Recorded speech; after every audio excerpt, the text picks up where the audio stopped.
Hello beautiful soul! Welcome back to my channel. This is my Ami from Japan, Kabayan Scorpio. This reading is for you. Happy New Year sa inyong lahat. Happy more blessing to come sa pagpasok ng year 2026 sa inyong lahat ng Scorpio. Maraming salamat muna sa aking subscriber. Siyempre ito is January 4 to 10. Salamat sa aking mga subscriber, new subscriber, cross-watcher. At sa mga bagong pasok dyan, welcome kayo sa bahay ni Ate Ay May. Ay, may nakalimutan ako. Maraming salamat, Sir EMC Square, sa iyong thanks donation. Sir EMC Square, kung tama ako sa pagkakamasa ko, kay Sir Jerry, yan. Maraming salamat po sa iyong thanks donation. At sa mga nakakataba ng puso niyo mga comments, maraming salamat. At sa mga nagpa-personal reading, maraming salamat po. Kung gusto niyo na energy niyo lang talaga, ang gusto niyo makuha natin, all the details is in description below. Paki-check na lang, general reading tayo, Scorpio, kunin mo lang sa'yo at itapon ang hindi naman sa'yo. Maring vice versa, energy mo, energy ng person mo, energy ng malapit sa puso mo, nangyayari, or mangyayari pala. Use your own intuition, lawakan nyo ang inyong isipan, ano man ang gender mo, ano ba ang edad mo, wala sa baraha ang kapalaran ng taon, kayo pa rin ang gagawa nito, ha? Gawin yung guide, yung mga warning na pwede lumabas dito. Para magkaroon kayo ng idea kung ano yung mga pwede yung maiwasan, change of decision, or makarinig kayo ng mga payo. Pero kung gusto na positive lang, marinig, sorry po. Hindi ito energy. Hindi itong channel ang para sa'yo. Tingnan muna natin na sisilip lang ako. Sisilip lang no? Okay, nandito ka sa sitwasyon mo na may mga bagay ka na naiisip o may mga bagay ang iniisip na nakapagpapagulo sa buhay mo. Nandun na rin yung sitwasyon na nakakaramdam ka ng lungkot. Hindi mo alam kung tama or mali. May mga bagay ka na gustong baguhin sa buhay mo. Hindi mo alam din ang direksyon na gusto mong tahakin. Sa kaliwa ka ba o sa kanan? Nandito yung sitwasyon na pilit kang nagpapakatatag at pilit kang nagkakaroon ka ng pagkocontrol when it comes to yourself, sa mga bagay-bagay mo sa sitwasyon. Maaaring sa mga tao na nakakausap mo, sa mga tao na nakakasalamuha mo, or nahandoon yung controlling when it comes to your emotion. Nagiging aware yung iba sa inyo, or you need to be aware dito. Isa inyo is may mga financial problem, no? Nakakaramdam din kayo dito na you feeling abandoned or you feeling rejected or yung mga bagay na maari din na hindi ka naiintindihan or iniisip mo na hindi ka naiintindihan ng ibang tao or hindi mo sila maintindihan, vice versa tayo, no?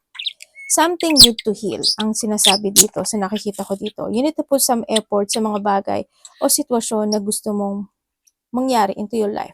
Kailangan mo daw gamitin ang iyong determination or tamang pagpapasya, no, sa mga bagay-bagay o sitwasyon into your life.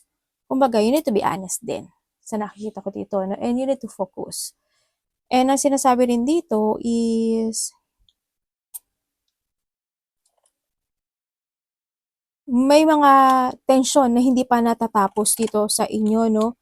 Yan, kaya kailangan dito is harapin mo na to. Basta mag-trust ka daw sa intuition mo. Take it action.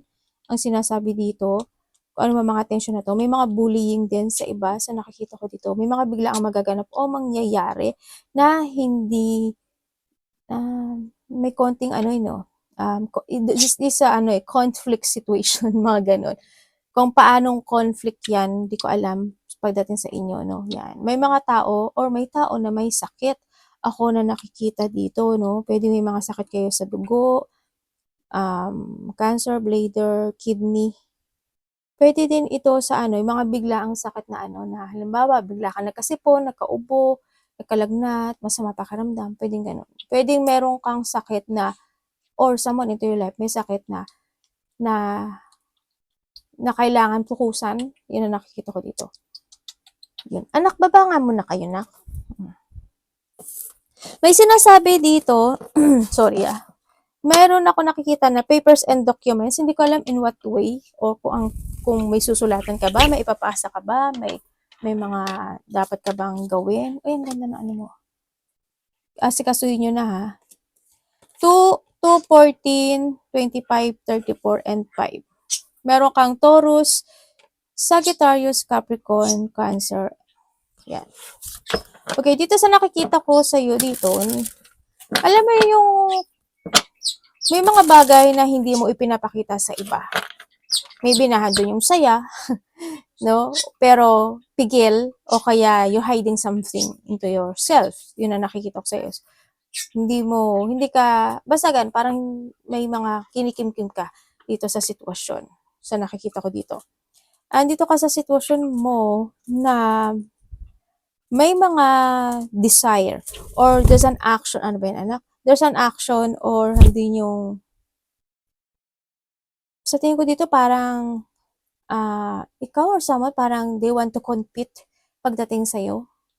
Vice versa ha, yun. Hindi ko alam in what way. Maybe sa negosyo, sa trabaho, sa relasyon, kasi andito rin yung relationship, ganyan. May sa, kung saan man yang aspeto ng buhay mo, ganyan.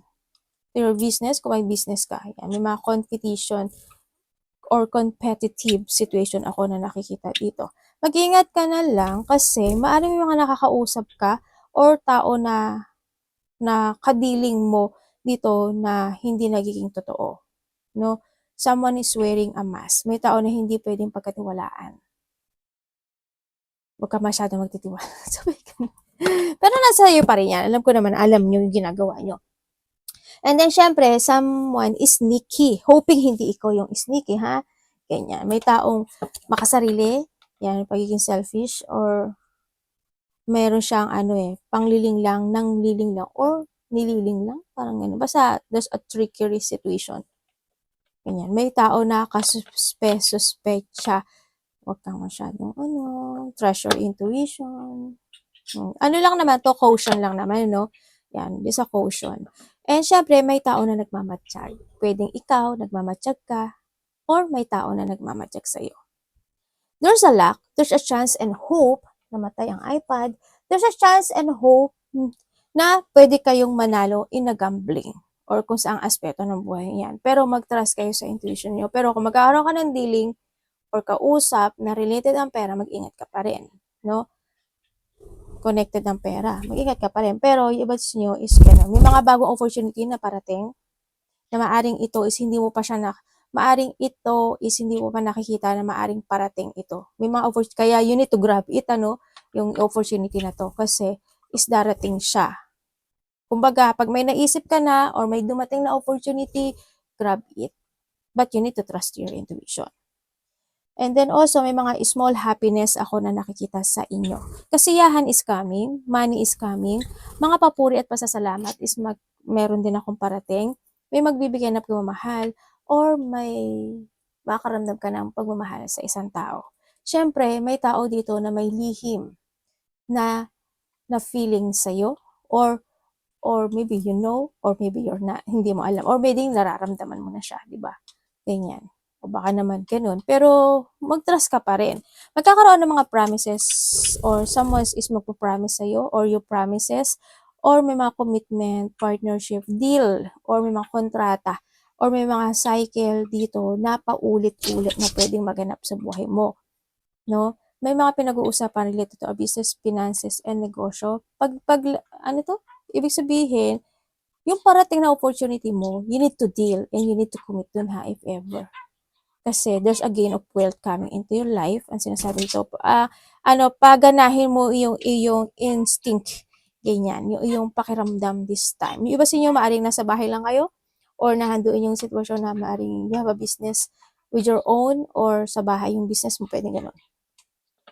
May mga good karma ako na nakikita na parating sa iyo. Ibig sabihin, you will harvest something na ginawa mo from the 2025 na ma-harvest mo siya this time.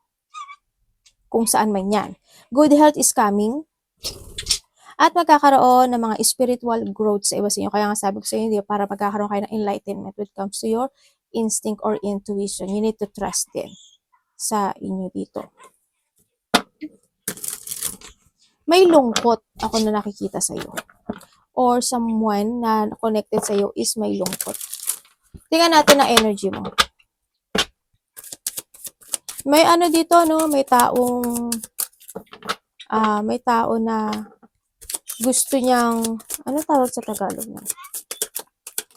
Gusto niyang sumubok or parang gamble, parang ganun. Hindi sa sugal eh. Pwedeng iba sugal, baka may nagsusugal sa inyo. Kung this is a relationship, ganun. Sa iba dito, sana wag sugal. Ay, sa bagay, pinatataya ko nga kayo, kaya may sugal. Di ba? Loka-loka talaga si ate. Your energy. Ano yun, Chang? Di ba? Ang ingay ng mga anak ko. Energy ni Scorpio. Okay. Wala. Bakit? May hinihintay ka? Parang nahahang ka. Yung energy mo dito, sa nakatawa, may mga bagay ka doon na may isip na ayusin mo or lalakarin or kakausapin. Pero hindi ko lang alam dito, parang nagkakaroon ka ng self-doubt sa mga bagay-bagay. And then also, medyo napanghihinaan ka ng loob. May mga lack of clarity ako na nakikita sa'yo. And also, there's a sadness. Tsaka, low energy kasi to eh, no? Parang nandun din yung point na thinking about negativity. Ganun. Nahahaluan siya ng negative ang nakikita ko. Maybe iba sa inyo, you're waiting. Naging kalma ka pero you're still waiting for something. Or nahangman ka talaga. O babae ka man o lalaki. May mga sitwasyon na hindi na pupursigahan or hindi na, ayun, hindi na pursuing mo yung iba sa inyo.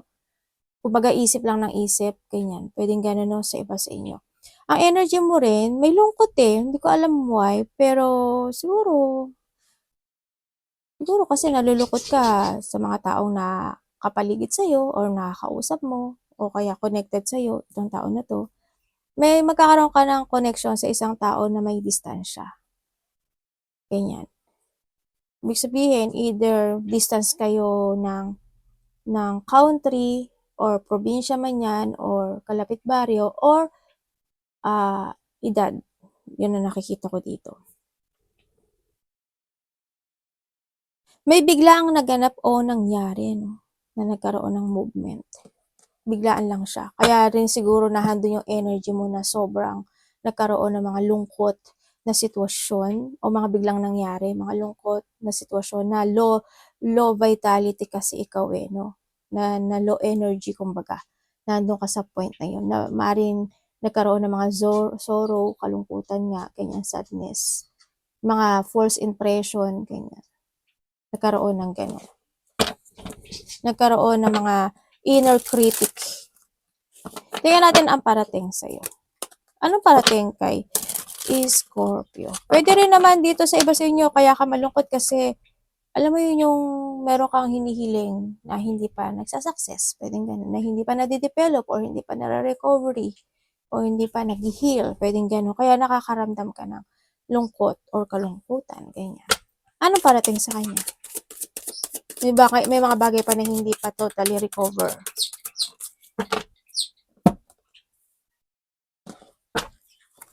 Parating. Scorpio parating. Ano po to? Ba yung ano mo? Hindi maganda yan.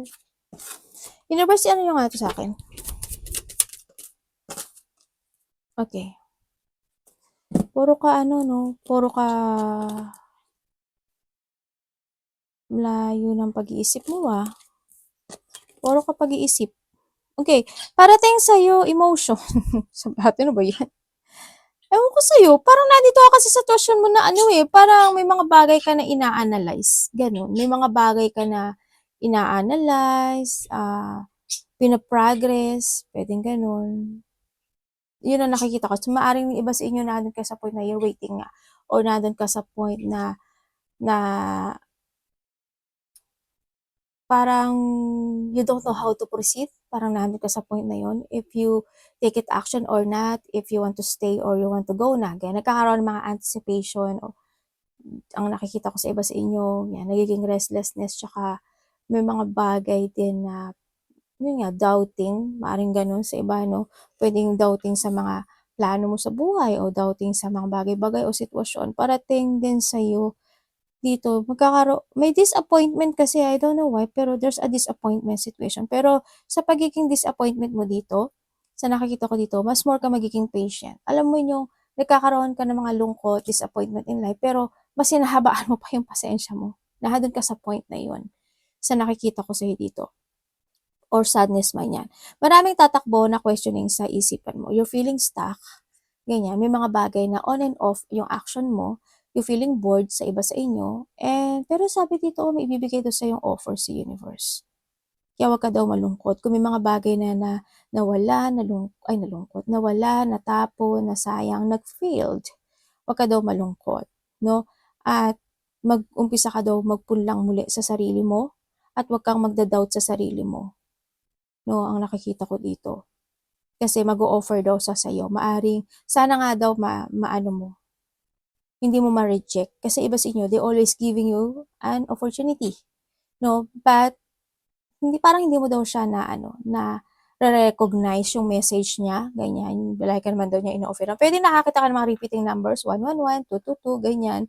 Kung ano mga repeating numbers sa inyo, o kaya by the song, o kaya is by the friend, o kaya sa mga taong kausap mo. Yan. Magbibigay daw siya ng sign sa iyo. And you need to trust doon sa bagay na iyon. Sa iba sa inyo is may pag-iwas. Either may iiwas sa'yo or may iiwas or may lalayo or lalayo. O may paglayo. Yun ang nakikita ko dito. Yun ang parating sa inyo. May tao dito na nagkakaroon siya ng doubt, or maybe yung tao ito naghihintay, or yung tao ito nagkakaroon siya ng doubt pero gusto kanyang kausapin. They patiently waiting pagdating sa iyo, or you patiently waiting pagdating sa tao na to, or pagdating sa mga bagay na hinihintay mo. Anak, baba nga kayo muna. Baba. Yung iba sa inyo is magkakaroon kayo ng koneksyon sa isang tao na judge, lawyer, teacher, doctor, consultant, interview, ano ba? Advisor. Sinabi ko na ba kanina? Yung mga advice yan sa'yo. Yan, magkakaroon ka daw ng connection to. Anak, nabaksak na. You feeling lost, dito sa sitwasyon mo. Ano dapat iwasan ni Scorpio? Lakasan niya yung loob niyo. Sana hindi niyo to energy, Sa nakita ko dito kasi medyo ang low ng energy ng Scorpio this 2026. Sana, basta paglabanan niyo to, ha? I-reverse niyo siya. Pagka nagpatalo kayo dyan.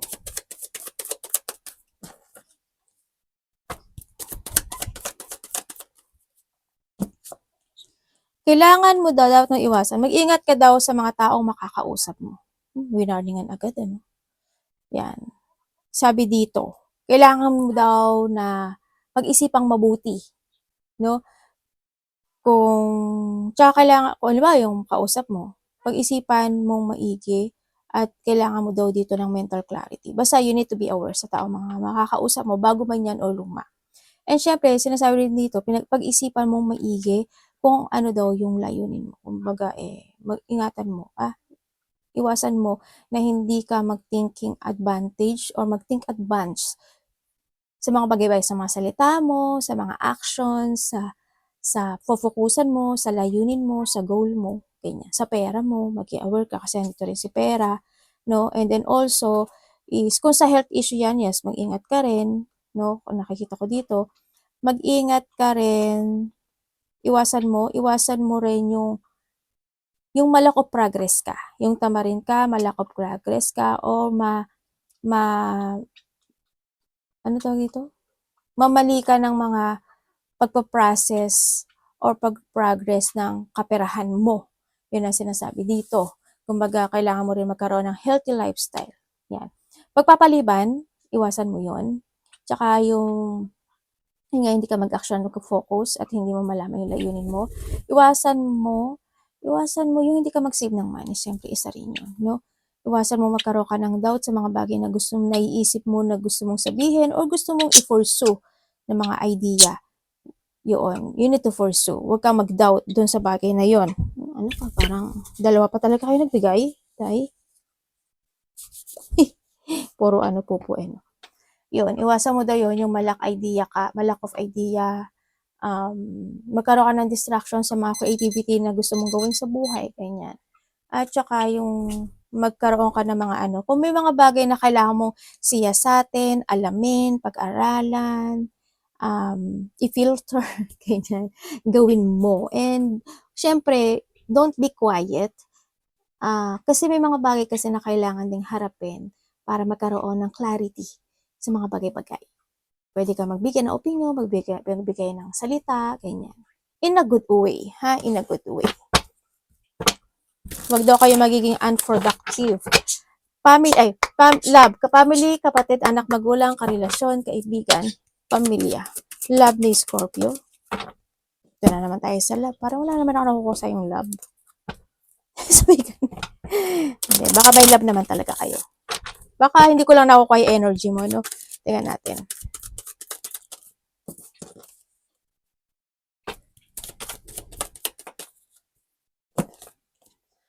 Okay, kung kayo is single. Actually, may nakakausap ka naman eh. 3.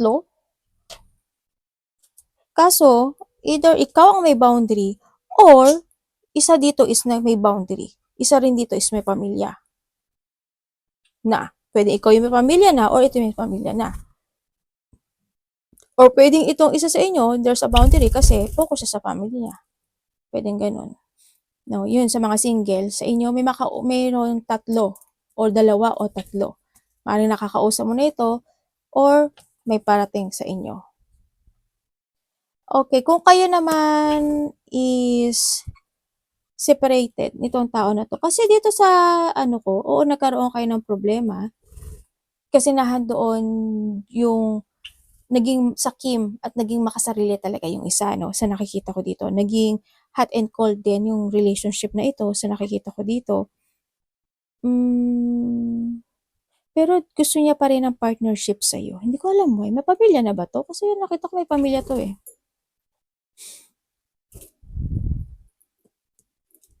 Yun ang nakita ko. Pero nagkaroon siya ng boundary sa'yo, no? Nagkaroon talaga ng mga struggle, problem, or naging stressful yung relationship. Pero isa dito is nahandon siya sa sitwasyon na nahahatak pa rin siya ng nakaraan. Yun, nagkakaroon ng frustration, nagkaroon ng mga disappointment, or hindi naging maganda yung outcome sa iba, kaya nagkaroon ng pag-ihiwalay, no? Ang nakita ko. May tao din, isa sa inyo, maaari nagkakaroon ng mga regret. May nag-moving home, hindi ko alam why. May umalis, or naglipat, o lilipat, o lumipat, parang ganun. Or ikaw, or someone sa iba. And then, yun nga, ate magkakaroon ba kami ng connection muli?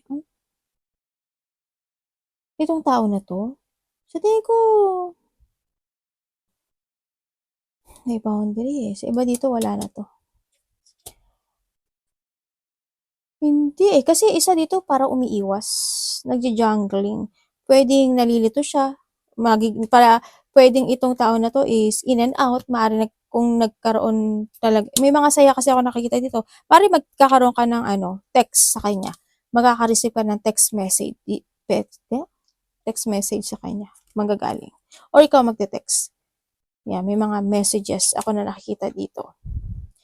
Isa sa inyo nakapokus sa painful situation, nagkaroon ng nagkaroon ng self-imprisonment o nagkaroon siya ng victim mentality dito sa sitwasyon. Sa mga nagkahiwalay dyan. Kung kayo is in relationship, kayo ba? Ate, mahal ba ako? Ha? Patay tayo dyan. Siguro, dito sa akin. Kung matagal na kayo nitong tao na to, kung matagal na kayo na tao na to, ang hindi ko lang, may mga disappointment, ang hindi ko lang maintindihan, may problema sa inyo, may problema sa relasyon. Yun ang nakikita ko dito, may problema sa relasyon. Pwedeng hot and cold nga itong relationship na to, sa nakikita ko dito, kung sana walang third party dito sa sitwasyon, sa iba sa inyo may third party to. Kasi ang nakikita ko dito ay meron siyang kausap na iba. Either there's a family or may mga kausap pa siya na iba. Na isa sa inyo nagkakaroon ng boundaries or nagkakaroon talaga ng struggle when it comes in this relationship. Kung wala naman kayong third party relationship, dito sa sitwasyon na ito, isa dito is may mga unresolved issue sa relasyon. May mga disappointment, may mga regret o pinagsisihan, or may mga nalalack of plan pagdating sa relationship. Parang bahala na, parang nahandun sa point. Ako nakikita dito. Pero okay naman yung pag-uusap. May happiness naman ako nakikita dito. No? So, iba sa inyo kasi nakatutok lang kayo sa pamilya nyo yung mga single. Yun ang nakikita ko. Sana, hindi nyo to, pero may frustration kasi. Sana hindi kayo mag-away. Magtrust ka lang sa intuition mo. Pero isa dito kasi, makasarili at sakim. Or pwedeng sarili niya lang di iniisip niya. Diba?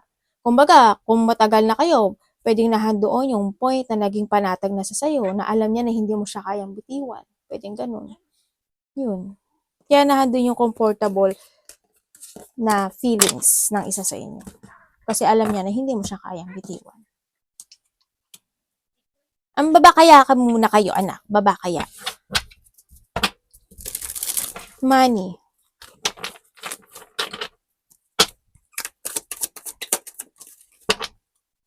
Diba? Nagkukulitan talaga sila. Kamusta money niya?